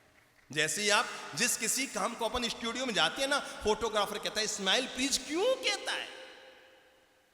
इसीलिए तो कहता है क्योंकि उसे पता है अरे मैं चेहरे पर लिपस्टिक तो होठों पर कंप्यूटर से लगा सकता हूं, आंखें भी चेंज कर सकता हूं, गालों को भी गुलाबी कर सकता हूं, पर स्माइल ये हमारी ओरिजिनल होती है। सोच सोच कर सोचो, 3 सेकंड तक स्टूडियो में मुस्कुराते हैं तो हमारा फोटो सुंदर आता है। अगर हम हर सेकंड जिंदगी में मुस्कुराना शुरू कर दें तो हमारी जिंदगी कितनी सुंदर हो जाएगी। केवल 3 सेकंड के लिए हम मुस्कुराते हैं तो वहां पर हमारा फोटो सुंदर आता है। मेरे भाई आज से ही आदत डाल लो, पत्नी के साथ सामने पीछे जाना, पहले स्माइल। घर में पहुंच गए ना, पहले एक बार जूते खोलो, वहां पर रुको। ऑफिस का गुस्सा घर में कभी मत लाना, ये बहुत बड़ी भूल है, इससे आप अपने घर को नरक बना लेते हैं। जो लोग ऑफिस और दुकान के गुस्से को अपने साथ में बांधकर घर में ले आते हैं, वे घर में घुसते ही स्वर्ग जैसे घर को नरक बना देते हैं। पहला काम करो, जहां जूते उतारे वहां पर गुस्से को भी उतार दो, टेंशन को भी उतार दो, तनाव को भी उतार दो, माथा फोड़ी, छाती कूटे, सिर पची, जो जो साथ में डोकर लाए हो उन सबको उतार दो। अपने आप को हल्का करो। क्या करो? हल्का करो, अपना ब्रेन वॉशिंग करो और चेहरे पर मुस्कान लाते हुए अंदर जाओ। अरे भाई किधर हो, मैं आ गया हूं। अगर आप मुस्कुराते हुए जाएंगे तो पत्नी आपके इंतजार ही करती हुई मिलेगी। अगर हर रोज ही गुस्से में घर पे जाएंगे तो पत्नी खींचती हुई घर पे मिलेगी। अरे ये छाती कूटे फिर आ गए। अगर आप जीवन के अंतिम पल तक इस घटना को याद रख सके तो मैं आपको सुनाऊं, क्योंकि इससे बेशकीमती घटना जल्दी होती नहीं है। और घटना है एक शहर के कर्फ्यू ग्रस्त इलाके की। कहते हैं एक एसपी, नगर का एसपी, पुलिस अधीक्षक पुलिस दल के साथ नगर के परिभ्रमण को निकला हुआ था, क्योंकि पूरे नगर में कर्फ्यू लगा हुआ था। और कर्फ्यू कोई जातीय दंगा भड़क गया था और इसके चलते मामला बहुत संवेदनशील हो गया था। तो ऊपर से आदेश था एसपी को कि वो खुद निगरानी रखे और मामले को जैसे तैसे शांत कराए। एसपी निकला, पुलिस दल साथ में, बीच चौराहे पर वो पहुंचा था। चारों तरफ मकान ही मकान, सुनसान सड़कें थी, कर्फ्यू लगा हुआ था कि तभी गुस्से में भरा हुआ एक जाति विशेष का युवक अपने घर से निकला और पुलिस की भीड़ को चीरते हुए और गाली निकालते हुए एसपी के मुंह पर थूक दिया। एसपी का पूरा मुंह यहां से यहां तक थूक से सड़ गया। पास में खड़े हुए इंस्पेक्टर ने झट से रिवॉल्वर निकाली और उस युवक की छाती पर तान दी। उसको ठार करे और उसको कोई निर्णय करे, कुछ और करे उससे पहले एसपी ने उसका हाथ पकड़ा। क्या कर रहे हो?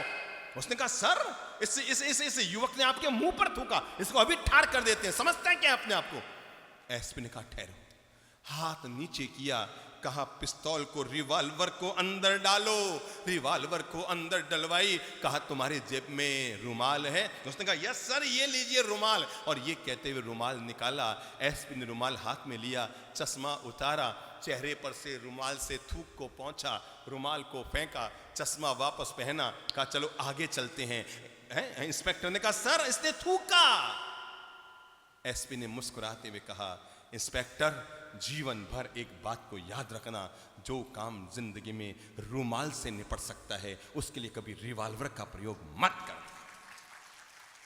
जो काम किससे रूमाल से निपट गया। अरे 1 सेकंड में रूमाल से जो काम निपट गया, उस काम को कभी भी रिवॉल्वर से मत निकलाना। घटना तो चली गई, एसपी अपने स्थान पे पहुंच गया, पर हम सब लोगों के लिए एक जीवंत प्रेरणा छोड़कर चला गया कि जो काम प्रेम से निपट सकता है उसके लिए कभी हक्का हुक्का, वैर विरोध, कषाय, क्लेश का वातावरण अपने घर में जगाना, ये हमारी बुद्धिमानी तो नहीं कहलाएगी। इसलिए हम पहला निर्णय ले रहे हैं, और वो ये आज से चलो शुरुआत करते हैं। पहले एक बार मुस्कुराओ तो सब लोग, जो जहां बैठा है एक बार मुस्कुरा लो, एक बार मुस्कुरा लो, एक दूसरे के चेहरे को देख के मुस्कुरा लो।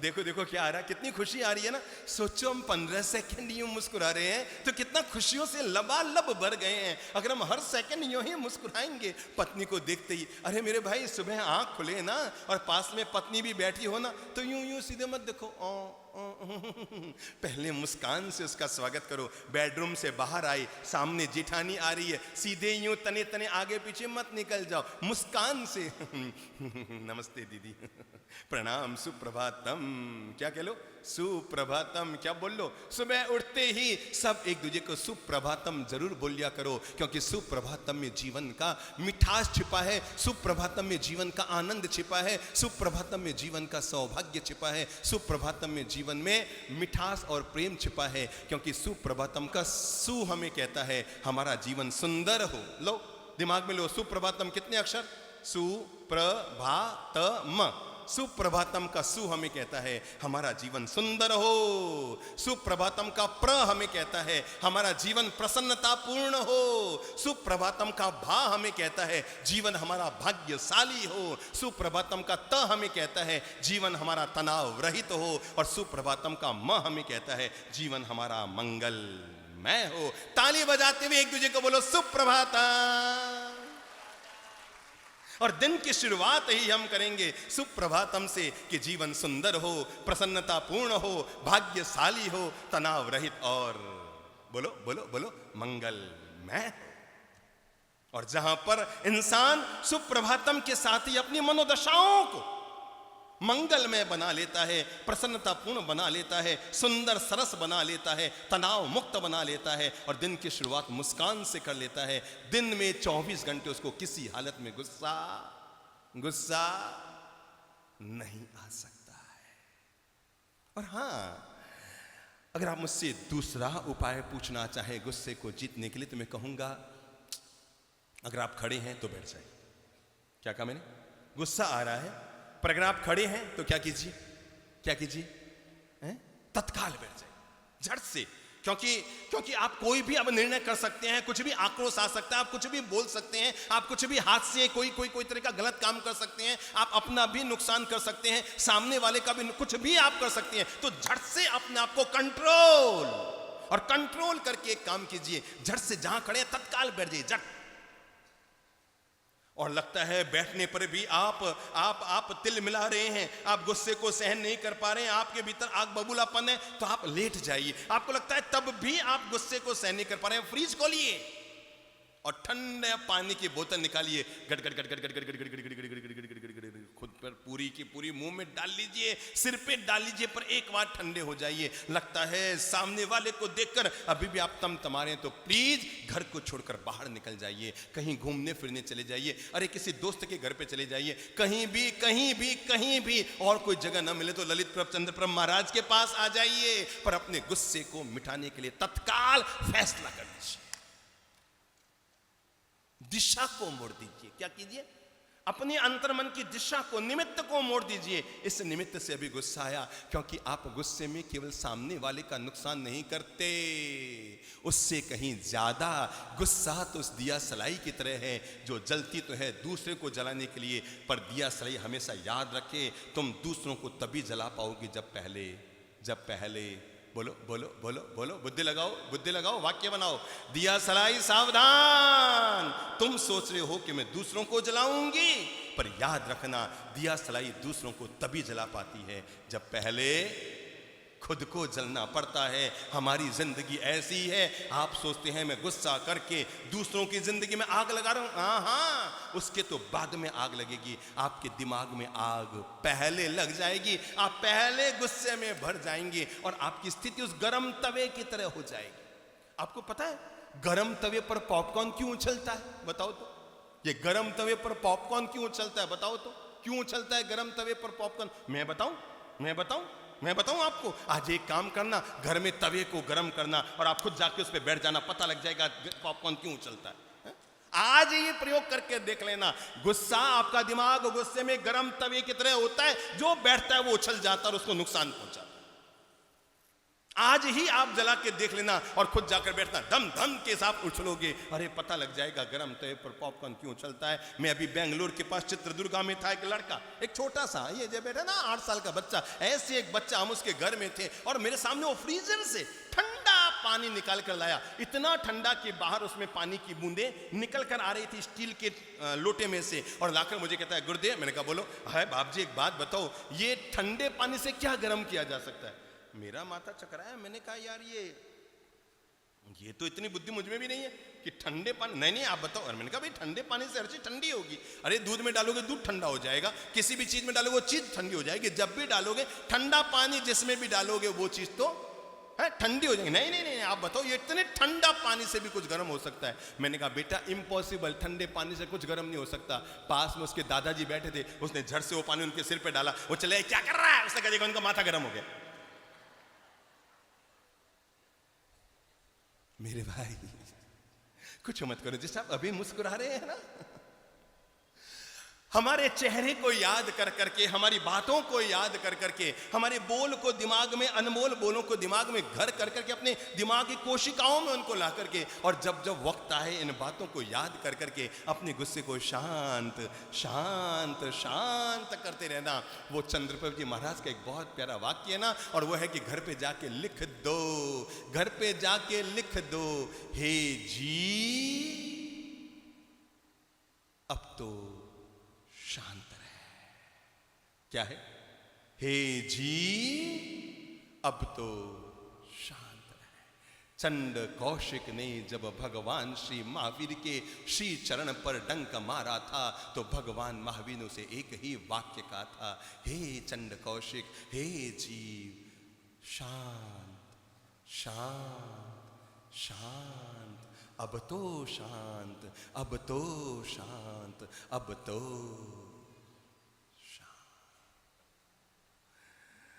मेरे भाई, मैं आपको हाथ जोड़ के कह रहा हूं, आप संत नहीं बन सकते पर शांत तो बन सकते हैं ना, बन सकते हैं ना, बन सकते हैं ना। तो अपने आप को ताली बजाकर मोटिवेट करो। मैं आज की तारीख में संत बनने की तो हैसियत नहीं रखता, मैं आज की तारीख में संत बनने की स्थिति में नहीं हूं, पर आज से मैं यहां से जब जाऊंगा, कोरा केंद्र मैदान से जब जाऊंगा, उससे पहले अपने आप को संकल्पबद्ध करके जाऊंगा। हे जीव, चिंतन करना आंख बंद करके, क्या तू संत बन सकता है? जवाब आएगा फिर पूछना, बड़े जीव बोल, क्या तू संत बन सकता है? फिर जवाब आएगा फिर अपने आप से कहना, बोल जीव बोल, क्या तू संत बन सकता है? और जब तीसरी बार भी भीतर से ना का जवाब आए, तो अब भीतर को संकल्पबद्ध होकर प्रेरित करना, ले अगर तू संत नहीं बन सकता तो आज से शांत बनने का तो संकल्प कर ले, क्योंकि ये करना तुम्हारे लिए लाभकारी है, लाभकारी है, लाभकारी है।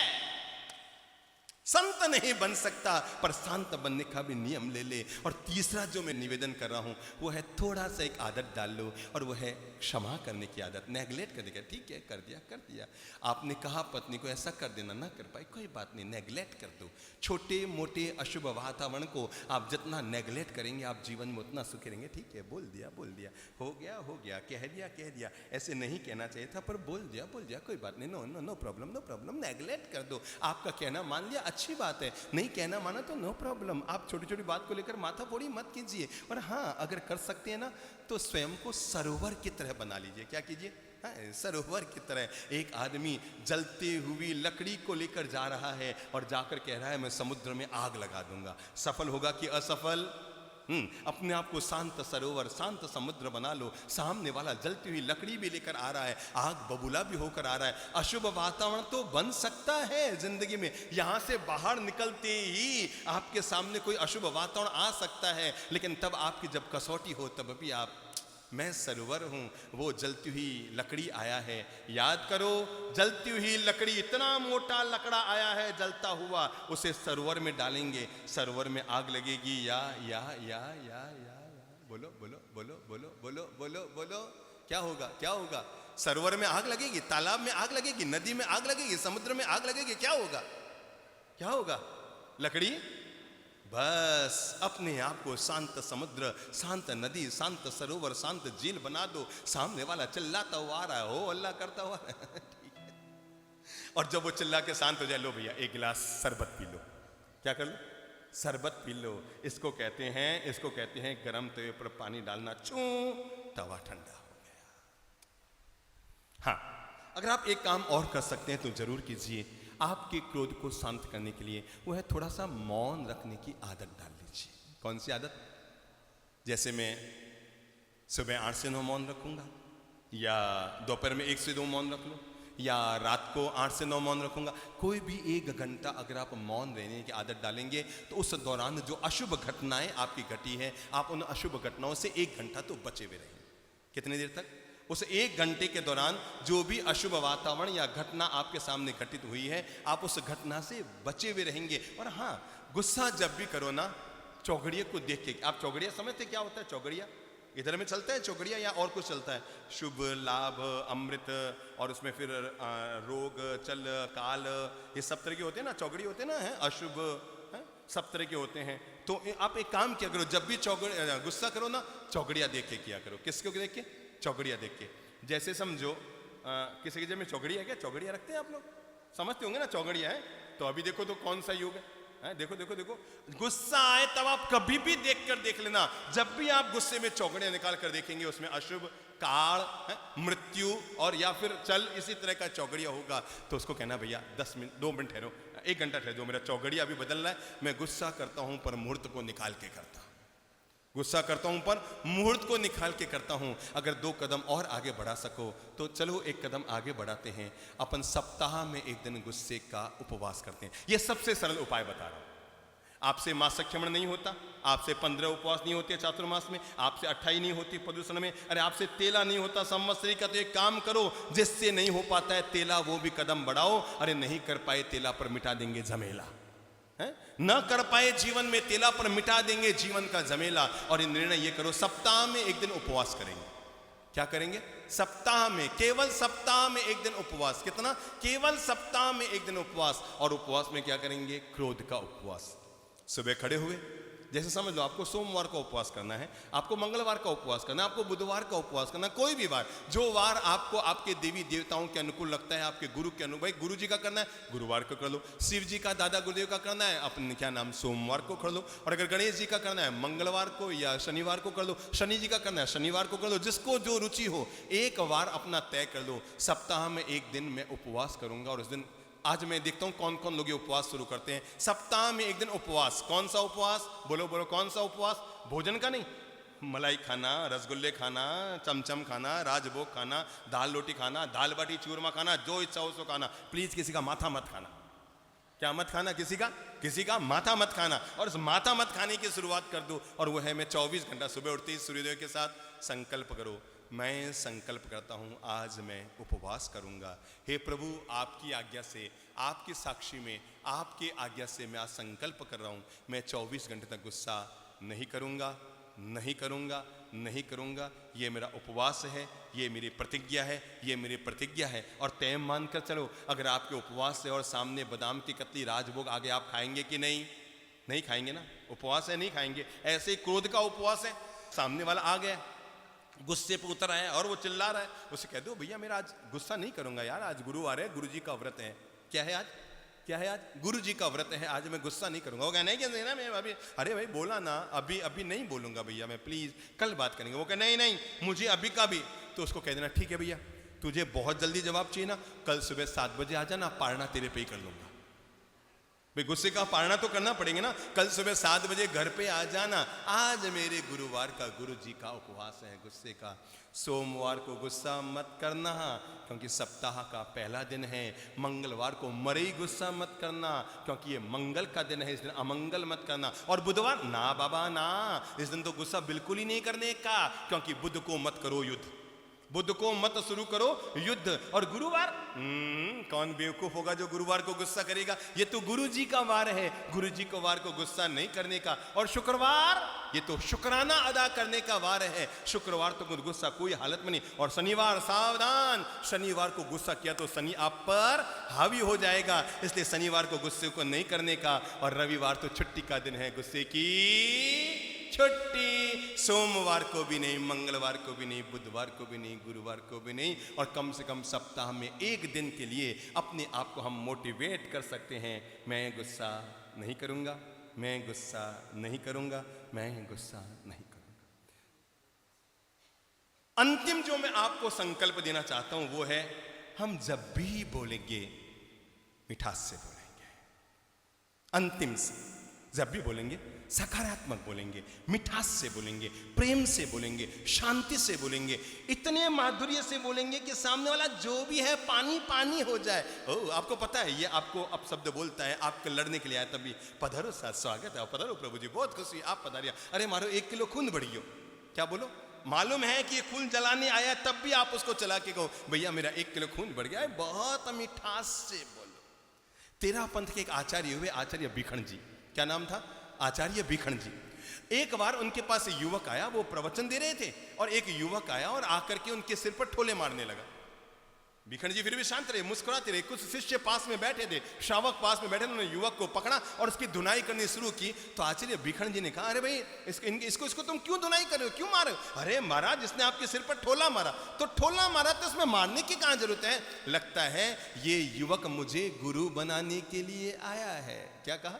ये युवक मुझे गुरु बनाने के लिए आया है। लोगों ने कहा ये गुरु बनाने का कौन सा तरीका, चोटी तो दी जाती है, कपड़े बदले जाते हैं, ओगा मुपत्ति ली जाती है, अरे ये ठोला मारना कौन सा गुरु बनाने का तरीका? आचार्य भिक्षु जी ने मुस्कुराते हुए कहा, अरे मेरे प्यारे श्रावकों, समझो अपन तो मारवाड़ में रहते हैं और मारवाड़ में कोई मारवाड़ी मटकी खरीदने जाता है ना, क्या खरीदने बोलो बोलो बोलो, मटकी समझते हो, मटकी, गड़ा, मारवाड़ में उसको मटकी कहते हैं। और मटकी खरीदने जाता है ना तो ठक ठक ठक ठक ठक ठक चारों तरफ से बजा कर देखता है, मटकी कहीं से टूटी हुई तो नहीं है। अरे जैसे मटकी खरीदने से पहले बजा कर देखते हैं, मुझे लगता है ये गुरु बनाने के लिए पहले मुझे बजा के देख रहा है, मैं काम का हूं या नहीं हूं। इसको कहते हैं गलत वातावरण में भी अपने द्वारा सकारात्मक प्रयोग करना। चंद्रपल जी महाराज का बनाया हुआ गीत है, पूरे देश का सबसे पॉपुलर गीत, मीठो मीठो बोल थारो कहीं लागे, पर इसकी जो अंतिम 2 लाइनें हैं ये अमृत है। क्या है? अमृत है। और अमृत को भीतर में उतरने दीजिएगा। माता पिता ने जानो थे भगवान, बोलो माता पिता ने, जो भी अपनी माँ बाप की संतान है जरूर गा लो, उनके सम्मान में गा लो। माता पिता ने जानो थे भगवान, बोलो माता पिता ने जानो थे भगवान, उनरी सेवा है प्रभु रो सम्मान, अरे उनरी सेवा है प्रभु रो